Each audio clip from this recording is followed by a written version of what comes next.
नमस्कार मंडळी, मी छाया आपल्या सर्वांचं आपल्या आणखीन एका नवीन व्हिडिओमध्ये अगदी मनापासून स्वागत करते। तर सकाळचे वाजलेत 8 आणि सकाळचं चहा पाणी करूपर्यंत सूर्यदेव भरपूर वरती आले होते। बाहेर आले मी, दारामध्ये चपला सोडतात मुलं, त्यांना व्यवस्थित उचलून ठेवता येत नाही, ते मलाच उचलून ठेवावं लागतं सकाळ सकाळ आणि सारखं ओरडावं लागतं दारामध्ये चपला ठेवू नका। मग ते कुठं उचलून ठेवतात, तर रात्री त्यांनी तशा चपला सोडल्या होत्या दारामध्ये, ते उचलून ठेवल्या मी आणि त्यानंतर म्हटलं झाडू मारावा। तर वारं सुटतं ना आता, त्यामुळे काय होतं झाडांची पानं गळतात आणि सगळीकडे कचरा कचरा वाटतो। तर काल संध्याकाळी 4 वाजता मी झाडू मारला होता, त्यामुळं कचरा कमी म्हणजे पानं कमीच पडलेले आहेत। तर अलीकडं कुंड्यांच्यात जरा पडलेले होते, ते म्हटलं थोडंसं झाडून घ्यावा। तर कुंड्या आम्ही अशा खाली ठेवलेल्या आहेत ना, तर त्या सुद्धा मागं पुढं करून त्यामधला कचरा काढावा लागतो। तर एका ताईने कमेंट पण केली होती की या कुंड्यांच्यासाठी तुम्ही एक स्टँड बनवून घ्या, कुंड्या मग वर राहतील आणि तुम्हाला स्पेस मिळेल, खाली मोकळं राहील सगळं।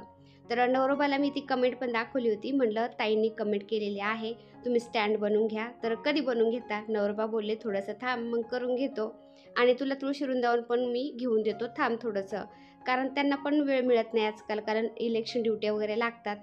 तर त्यामुळे तर ते पण बिझी राहतात, थोडंसं फ्री झालो का मग बनवून देतो म्हटले तुला। तर झाडांच्यात मी थोडंसं जरी आले ना असं तरी आम्हाला मला म्हणा नवरोबाला असं खटाटोप करावी लागते, इकडे कुंड्या तिकडं, तिकडे कुंड्या इकडं, किंवा झाडांची कटिंग इकडं लावू तिकडं लावू, झाडांची कटिंग करू, काही ना काही आम्हाला करावं लागतं। तर झाडं मला खूप आवडतात, पण उन्हाळ्याने काय झाले आमची झाडं खराब झालीत जरा। तर इथं पामट्याची सावली पडते, सावलीला ठेवलेले आहेत झाडं, पण तरी पण असं उन्हाळ्याच्या झळायला लागतात ना, झळ्याने झाडं खराब झालेतच थोडेफार। पिसलेली 2 होत्या, तर त्यांचे पानंसुद्धा खूप असे जळून गेलेत, नवीन पालवी फुटायला लागली, त्याला नवीन पानं यायला लागलेत म्हणा, पण झाडं खराब झाली की खूप चुरचूर लागते, करमत नाही। तर मी झाडांच्यात थोडंसं काम करत होते ना, तर नवरोबाला चाहूल लागली, ते पण बाहेर आले। तर व्हिडिओमध्ये मी यांना नवरोबा का म्हणते, कारण यांचं नाव गणपत आहे, यांना कोणी गणपत म्हणतं, कोणी गणपा म्हणतं, तर कोणी गणेश म्हणतं। पण आम्ही पहिल्यापासून लहानपणापासून एकाच गावात राहिलेलो येतं आणि पहिल्यापासून मी काही यांना आवजाव घालत नाही, त्यामुळं ते तोंडामध्ये आरतूरच येतं, आवजाव येतच नाही। तर जे आहे ते मी तुम्हाला सांगते, व्हिडिओमध्ये ते कसं तरी वाटू नये त्यामुळे मी नवरोबा म्हणते, कारण याच्या त्याच्या तोंडाला काही आपण हात लावू शकत नाही। नावं ठेवायला काही कमी करत नाही लोक, कारण मला आजकाल इतक्यात 2-3 कमेंट आलेल्या आहेत अशा तशा, तर मी त्याच्यावरती काही व्हिडिओ बनवला नाही, कारण मी त्या कमेंटला जास्त महत्त्व देत नाही, कारण मी लक्षच देत नाही कोणाकडं। तर नवरोबाला माझ्या मी आरतुरं घालते किंवा गणू बोलते, असं नाही की मी रिस्पेक्ट करत नाही किंवा आमच्यामध्ये प्रेम नाही, असं काही नाही। आम्ही फक्त असंच लाडाने मी त्यांना गणू म्हणत असते। तर कमेंटबद्दल बोलायचं झालं तर मला इतक्यात कमेंट अशी आली होती की तुम्ही म्हणजे नाव नाही घेत मी आता, XYZ यांच्या तुम्ही यांचा व्हिडिओ कॉपी करता वगैरे। तर व्हिडिओ कॉपी करायचा आणि कॉपी करून व्ह्यूज मिळवायचं काही कारण नाही, कारण मला त्याची गरजच पडत नाही। मला माझं परिवार पाहावं लागतं, घर पाहावं लागतं, सगळं एकटीला आवरावं लागतं, नवरोबा ड्युटीला जातात, मुलांचा अभ्यास असतो, तर मला घरामध्ये भरपूर काम पुरत असतं, मी काही मोकळी नसते। स्वयंपाक, भांडे, फरशा, घरातलं सगळं आवरायचं, बाहेरचं पाहायचं, तर भरपूर काम असतं। आठवड्यातून माझा नवरा आणि मुलं मला काम करू लागतात, सगळं डीप क्लिनिंग करू लागतात, पण बाकीच्या दिवशी मलाच आवरावं लागतं, तर मला काही वेळ नसतो कोणाकडे लक्ष द्यायला किंवा कोणाचे व्हिडिओ पाहायला सुद्धा वेळ नसतो। माझं घरातलं काम झाल्यानंतर माझ्याकडे जेवढा वेळ असतो तेवढ्यात मी व्हिडिओ एडिट करत असते, अदरवाईज बाकीच्या वेळी मी माझं घरातलं काम चालू असतं, त्यामध्येच मी ट्रायपॉडला व्हिडिओ म्हणजे मोबाईल लावून देते आणि व्हिडिओ शूट करते। तर कसं आहे ना, खाली दिमाग शैतान का घर असं म्हणतात ना, तर जितकं आपण स्वतःला बिझी ठेवू ना तितकं आपण सुखी होतो असं म्हणतात पण, आणि खरं पण आहे, माझ्या अनुभवावरून सांगते। त्यामुळे मी स्वतःला जास्तीत जास्त बिझी ठेवण्याचा प्रयत्न करते आणि त्यामुळे मी व्हिडिओ टाकत असते। तर खाली वेळ मिळावाच नाही मला, त्यामुळे मी हे व्हिडिओ टाकायला लागले यूट्यूबवरती। तर इतकं तर मला समजलं, जन्माला आल्यानंतर आपला काहीतरी गोल पाहिजे, काहीतरी गोल असल्याशिवाय जगायला मजाच येत नाही। तर मी व्हिडिओ टाकायला लागले ना यूट्यूबवरती, मी स्वतःला एकदम खुश महसूस करायला लागले, छान वाटतं एकदम, अजिबात बाकीचा विचार करायला वेळच मिळत नाही। तर माझे मिस्टर पहिले आर्मीमध्ये होते, मी एकटीच राहायचे छोट्या छोट्या मुलांना घेऊन, मी पूर्ण डिप्रेशनमध्ये गेले होते। तर वरती मी व्हिडिओ टाकायला लागले, स्वतःला बिझी ठेवायला लागले, तेव्हापासून मी खुश राहायला लागले। तर माझा YouTubeवरती व्हिडिओ टाकायचा एकच उद्देश आहे, की स्वतःला बिझी ठेवायचं, की दुसऱ्याचं व्हिडिओ कॉपी करून मी व्ह्यूज मिळवायचं हे माझं काम नाही आहे. कारण कॉपी जर व्हिडिओ करून टाकले असते तर माझे व्हिडिओ रोज पडले असते. माझे व्हिडिओ 2 ते 3 दिवसांनी पडतो एक व्हिडिओ. कारण मला भरपूर कामं असतात. लोकांचे व्हिडिओ कॉपी करायला माझ्याकडे अजिबात वेळ नसतो. तर माझं जे घरात आहे ना तेच मी दाखवत असते. तर व्लॉगिंगमध्ये तर मला काहीच आवड नव्हती पहिल्यापासून. माझं देवांचं कंटेंट होतं. मी देवांचेच व्हिडिओ टाकायचे पहिले. तर हाच विचार करून मी देवांचं कंटेंट ठेवलं, की आपलं सणवार, व्रत, वैकल्य नवीन पिढीपर्यंत आपण पोहोचवायचा प्रयत्न करू. तर देवांचं कंटेंट माझं चालतं पण छान. खूप छान व्हिडिओ चालतात, व्हायरल पण होतात आणि जास्तीत जास्त मी देवांचेच व्हिडिओ टाकायचा प्रयत्न करणार आहे. पण कसं आहे ना, दिवाळी दसऱ्यानंतर 4-5 महिने सणवार म्हणजे कमीच पडतात. अगदी तुरळक एखादा सण असतोय, जास्त सणवार नसतात. मग प्रश्न पडतो, की काय कंटेंट टाकायचं आणि कसं बिझी ठेवायचं स्वतःला. त्यामुळं मग या मोकळ्या टाईमामध्ये आपण कुठले व्हिडिओ टाकू शकतो. तर मग विचार केला, की आपण जे रोजचं घरात काम करतो ते सुद्धा आपण शूट करून व्हिडिओ टाकू शकतो. मग मी टाकायला लागले व्हिडिओ. तर माझ्या बऱ्याचशा ताईंना माझे डेली रुटीन, डेली व्लॉगिंगसुद्धा आवडायला लागली. मग मी व्हिडिओ टाकायला लागले. पण त्यात पण एका ताईला माझा खूपच त्रास व्हायला लागलाय. बाकी कोणाला नाही, पण तिला एकटीलाच खूप त्रास होतोय माझ्या व्हिडिओंचा. तर त्यात पण आता 1-2 कमेंट आल्या, जास्त नाही, 1-2च कमेंट आल्या आणि एकाच आयडीवरून आल्या. तर त्यांना माझे व्हिडिओ कॉपी वाटायला लागले. काय त्यांना कॉपी दिसलं माझ्या व्हिडिओमध्ये काय माहिती. ती आयडी एक लेडीजची आहे. लेडीजचं नाव आहे त्यावरती, पण लेडीजची आयडी आहे की पुरुषाची मला माहीत नाही. नाव तर लेडीजचंच आहे. तर कमेंटबद्दल मी काही जास्त विचार करत नाही.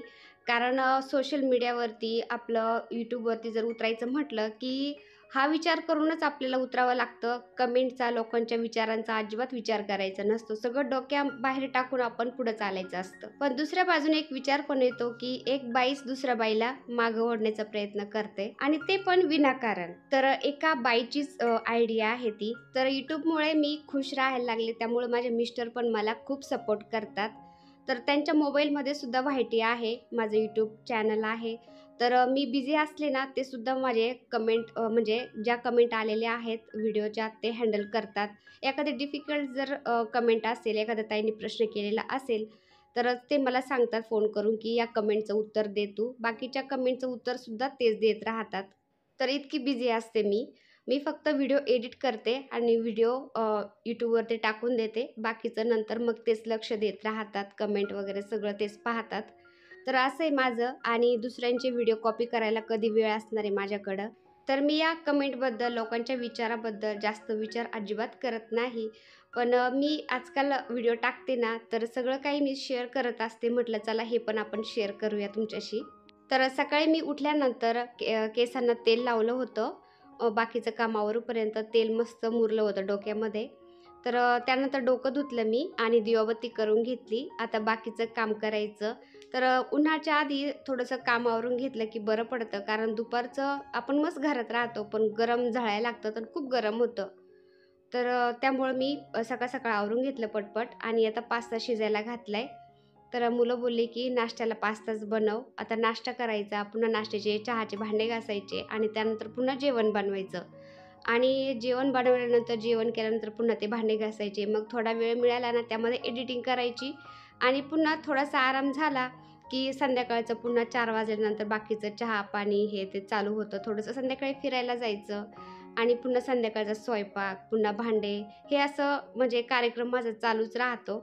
तर मी एका पातेल्यामध्ये पास्ता शिजायला घातला थोडंसं मीठ घालून पाण्यामध्ये आणि एकीकडं 2 कांदे कापून मग तेलामध्ये परतून घेते. तर घरातल्या कामासाठी मी बाई वगैरे काहीच नाही लावलेली. मी सगळं घरीच करत असते.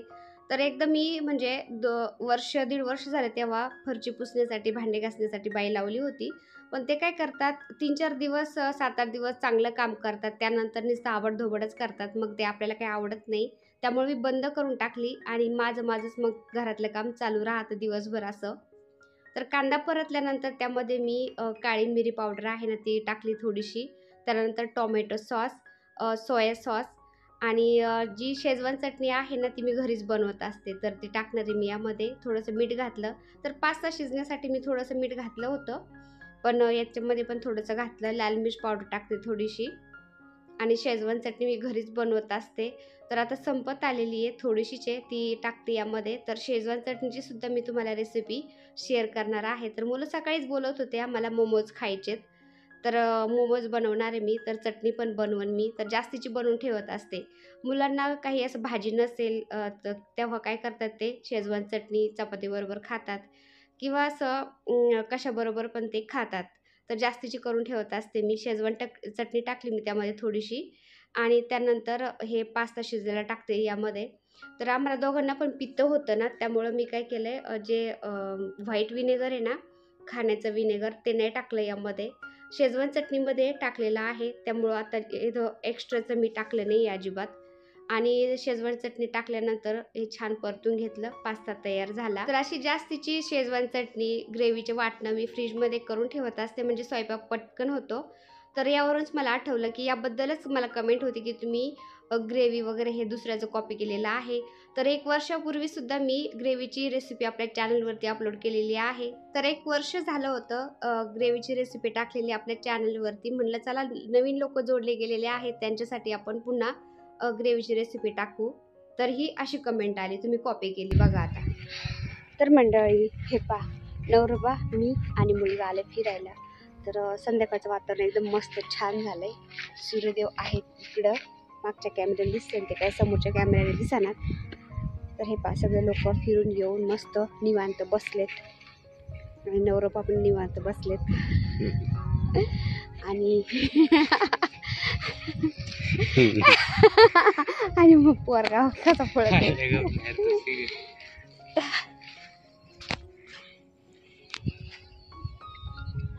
तर आता फिरून आलं, थोडंसं हवेला बसलं आणि इथून गेल्यानंतर आता करायची मोमोची रेसिपी.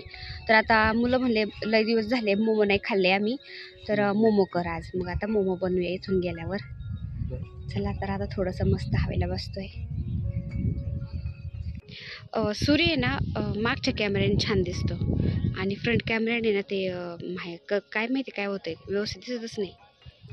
तर संध्याकाळचा स्वयंपाक करता करताच खूप उशीर झाला. मग मोमोची रेसिपी करायचं कॅन्सल केलं. म्हणलं रात्रीचंच तयारी करून ठेवू मोमोची, थोडीशी भाज्या वगैरे कट करून ठेवू आणि सकाळच्या नाश्त्याला मग मी मोमोज बनवन.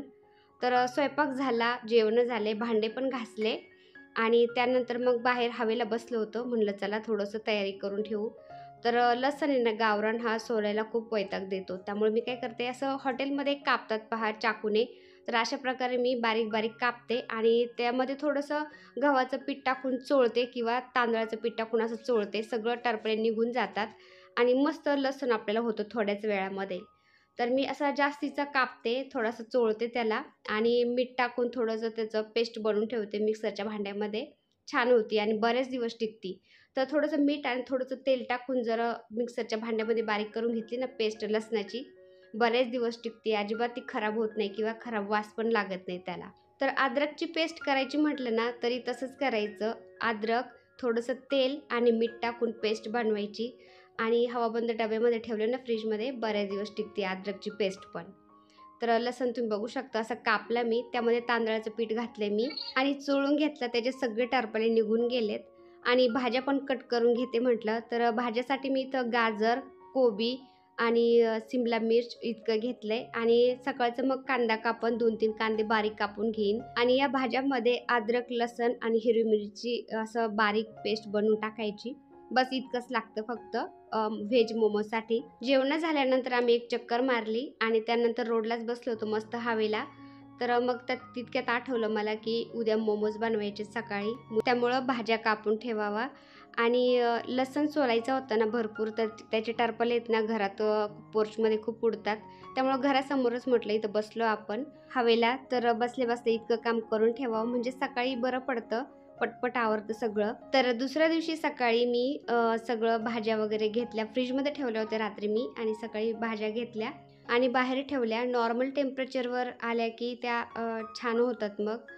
तर सगळ्यात आधी म्हणलं शेजवान चटणी करायला टाकावी, कारण शेजवान चटणी पण माझी संपलेली आहे. तर शेजवान चटणीशिवाय मोमोज अजिबात छान लागत नाही. तर त्यासाठी मी शेजवान चटणी पण बनवते. कशी बनवायची ते पण सांगते मी तुम्हाला. तर ही बेडगी मिरची आहे आणि टोमॅटो घेतलेत मी. आता बेडगी मिरची आणि टोमॅटो धुवून पाण्यामध्ये 10-15 मिनटं गरम म्हणजे उकळायला ठेवायचे. तर हा व्हिडिओ आहे परवाचा आणि कालचा, तर एडिट करायला काही वेळच मिळाला नाही, त्यामुळं हा व्हिडिओ मी आज टाकते. तर शेजवान चटणी बनवण्यासाठी मी बेडगी मिरची घेतली, कारण बेडगी मिरचीने ना शेजवान चटणी जास्त तिखट होत नाही, त्यामुळं कारण मुलांना तिखट जास्त आवडत नाही, त्यामुळे मी शेजवान चटणी घेतली. तुम्हाला तिखट आवडत असेल तर तुम्ही दुसरेही घेऊ शकता. आणि जास्त जर तिखट मिरच्या असतील तर त्यामधलं बी काढून टाकायचं, म्हणजे एकदम जास्त तिखट होणार नाही. आणि टोमॅटो थोडेसे असं कट करायचे, म्हणजे वरचं छिलकं आहे ना त्याला चिरायचं फक्त, आणि त्या गरम पाण्यामध्ये मिरच्या आणि टोमॅटो टाकून द्यायचं, म्हणजे ते वरचं छिलकं आहे ना एकदम आल्लाद निघलं जातं. आता हे टोमॅटो आणि मिरच्या आहेत ना 10-15 मिनटं असं शिजून द्यायचं आणि नंतर गॅस बंद करायचा, म्हणजे जी बेडगी मिरची ना ती सॉफ्ट होती आणि टोमॅटो पण सॉफ्ट होतात. आता टोमॅटो आणि मिरच्या सॉफ्ट होत आहेत तोपर्यंत भाज्यामध्ये मी मीठ घालते. तर भाज्यांच्या मध्ये थोडंसं मीठ घालून मिक्स करून थोडा वेळ ठेवावं लागतं, म्हणजे भाज्या जे पाणी रिलीज करतात ना ते आपल्याला पिळून काढायचं असतं, म्हणजे मोमोज छान येतात. नाहीतर मग भाज्यांचं पाणी त्यामध्ये राहिलं ना तर मोमोज व्यवस्थित येत नाही. तर कांदा मी 2-3 कांदे असे बारीक चिरून घेतलेत, त्यामध्ये गाजर, कोबी, सिमला मिर्च आणि कांदा. आता यामध्ये हिरव्या मिरच्या, लसूण आणि अद्रक थोडंसं मीठ घालून पेस्ट बनवते आणि ते पण त्यामध्ये नंतर टाकायचं. आधी या भाज्यांतलं पाणी काढून घ्यायचं आहे आपल्याला. तर तुम्ही बघू शकता थोडंसं मीठ घातलंय मी आणि सगळं मिक्स करून थोडा वेळ असं सोडते. आता मिठाने भाज्या सॉफ्ट होत आहेत, पाणी रिलीज करतायत, तोपर्यंत पीठ मळून घेते. तर मैदा लागतो मोमोजला आपल्याला, तर मैदा मळून घेते. तर अर्धा किलो मैदा घेतलाय मी. तर मैद्यामध्ये थोडंसं मीठ घालायचं फक्त आणि घट्ट गोळा बनवायचा. तर मैदा थोडासा चाळून घेते, म्हणजे काही किडे मकोडे असतील तर निघून जातील. तर आपण बाजारातून मैदा रवा आणला ना कधी पण थोडंसं चाळून घ्यायचा, कारण त्याला पटकन आळ्या होतात लगेच. तर मैदा मी चाळून घेतला, त्यामध्ये थोडंसं मीठ घातलं आणि त्याला असं घट्ट गोळा तयार करून घेते. आता मैदा मी मळून घेतलाय, आता बाजूला ठेवून देते. थोडंसं भिजतोय तोपर्यंत शेजवान चटणी पण बनवून घेते आणि भाज्यामधलं पाणी पण काढून घेते. आता शेजवान चटणी बनवण्यासाठी मी मिक्सरचं भांडं घेतलंय आणि जे टोमॅटो आपण मिरच्या आणि टोमॅटो गरम होण्यासाठी ठेवलं होतं गरम पाण्यामध्ये, ते आता मिक्सरच्या भांड्यामध्ये काढून घेते मी. आणि मिक्सरच्या भांड्यामध्ये या टोमॅटोची आणि मिरच्यांची एकदम बारीक पेस्ट बनवून घ्यायची. आणि त्यामध्ये जर मिरच्यांच्या बिया असतील तर एखाद्या पुरणाच्या चाळणीने गाळून घ्यायचं, म्हणजे त्या बिया सगळ्या निघून जातात. तर मी मिक्सर नवीन घेतलेला आहे ना, तर खूप छान येतो. तर त्याच्यावरती सगळ्या ज्या मिरच्यांच्या बिया आहेत ना एकदम बारीक झाल्या गेल्या, त्यामुळे मी काही गाळून घेतलं नाही. पण थोडंसं चेक करायचं, जर बिया वाटल्यास तर मग गाळून घ्यायचं. आणि थोड्याशा तेलामध्ये मी पुन्हा आता लसूण कापलेला घेतला आहे आणि वरतून अशी फोडणी देते. तर लसणाची फोडणी पण दिली ना या शेजवान चटणीला खूप छान लागते. शेजवान चटणी म्हणजे एक चायनीज पदार्थच आहे, चायनीज चटणी ती. त्यामध्ये लसणाचं प्रमाण जास्त असतं. तर लसूण मी पेस्ट बनवून घेण्यासाठी पण टाकला होता मिरच्यामध्ये आणि त्यानंतर लसणाची फोडणी पण वरतून दिली. आणि शेजवान चटणीमध्ये soya sauce, chilli sauce, green chilli sauce, white vinegar, काळी मिरी पावडर हे सगळं टाकायचं असतं. मी फक्त काळी मिरी पावडर टाकली आणि टोमॅटो सॉस थोडंसं टाकलंय. आता जेव्हा खायचं आहे ना आपल्याला, तेव्हा मी थोडीशी शेजवान चटणी घेते आणि त्यामध्ये मग हे सगळं बाकीचं एक चमचा टाकून गरम करून घेत असते. त्यामुळे मी या चटणीमध्ये सगळं आधीच नाही टाकून ठेवत, फक्त बेस तयार करून ठेवते त्याचा. आता पहा भाज्यांनी कसं पाणी रिलीज केलंय, आपण मीठ त्याला लावून ठेवलं होतं भाज्यांना, त्यामुळं. तर भाज्यांच्यातलं मी सगळं पाणी काढून घेतलं आता पिळून. आणि त्या भाज्यांच्यामध्ये मी आता लसूण, हिरवी मिरची आणि अद्रक याची पेस्ट बनवून टाकते आणि मिक्स करून घ्यायचं. तर मीठ टाकलं होतं आपण भाज्यांच्यामध्ये, त्यामुळे मीठ टाकायची काही गरज नाही आता. तर लसूण, अद्रक आणि हिरव्या मिरचीची पेस्ट बनवून टाकली मी, फक्त ते मिक्स करून घेते. आता शेजवान चटणी करूपर्यंत, या भाज्या सॉफ्ट होईपर्यंत जे मी पीठ मळून ठेवलं होतं, मैदा मळून ठेवला होता, तो पण छान भिजलाय आता. तर त्याचे असे छोटे छोटे गोळे करून घेते मी, कारण एकदम छोटे छोटे गोळे घ्यायचे असते, एकदम पातळ लाटी लागत असते आपल्याला मोमोजसाठी. त्यामुळं बारीक बारीकच गोळे घेतलेत मी आणि असं लाटून घ्यायचं पातळ, जास्त मोठं पण नाही लाटी करायची, म्हणजे मोमो व्यवस्थित येत नाही. मीडियमच असं पुरी, म्हणजे एकदम छोटी पुरी टाईप करायचं आणि त्यामध्ये ह्या भाज्या भरून असं तुम्ही जसा आकार पाहिजे तसा आकार देऊ शकता या मोमोजला. आपण मोदक करतो ना, मोदकसारखं सुद्धा करू शकतो. तर मी असं केलं तुम्ही बघू शकता. आता बाकीचे मोमोज मी तयार करून घेते आणि माझ्याकडं काही स्टीम पात्र नाही आहे स्टीम करायचं. त्यामुळे मी इडली पात्र घेत असते आणि त्यावरती पुरणाची चाळण ठेवते आणि त्यावरतीच स्टीम करून घेते. तर माझ्या चॅनलवरती रेसिपीचे व्हिडिओ पण भरपूर आहेत. मी रेसिपी पण टाकायची कारण माझ्या मुलांना खाण्याचा खूप नाद आहे. त्यांना खूप आवड आहे. तर आपल्या चॅनलवरती शेजवान चटणीची रेसिपीसुद्धा टाकलेली आहे मी एका वर्षापूर्वी. आता फक्त मी शेजवान चटणीचा बेसच बनवून दाखवला आहे तुम्हाला. तर बेस बनवून ठेवते मी आणि जशी चटणी लागते तसं मी त्यामध्ये टोमॅटो सॉस, सोया सॉस हे सगळं बाकीचं टाकून मी तयार करून मुलांना देत असते. तर आपल्या चॅनलवरती तुम्ही नक्की पहा. शेजवान चटणी एकदम डिटेलमध्ये मी सांगितलेली आहे.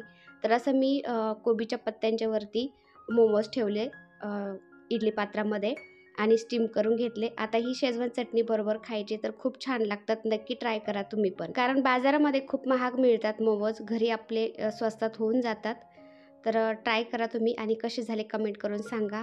तर ताईंनो व्हिडिओ कसा वाटला नक्की सांगा. व्हिडिओ आवडला असेल तर एक लाईक करा. चॅनलवर नवीन असाल तर प्लीज आपल्या चॅनलला सबस्क्राईब पण करा. चला तर भेटूया पुन्हा अशाच एका छानशा व्हिडिओबरोबर. तोपर्यंत बाय बाय. व्हिडिओ पूर्ण पाहिल्याबद्दल खूप खूप धन्यवाद. सर्वांना श्री स्वामी समर्थ.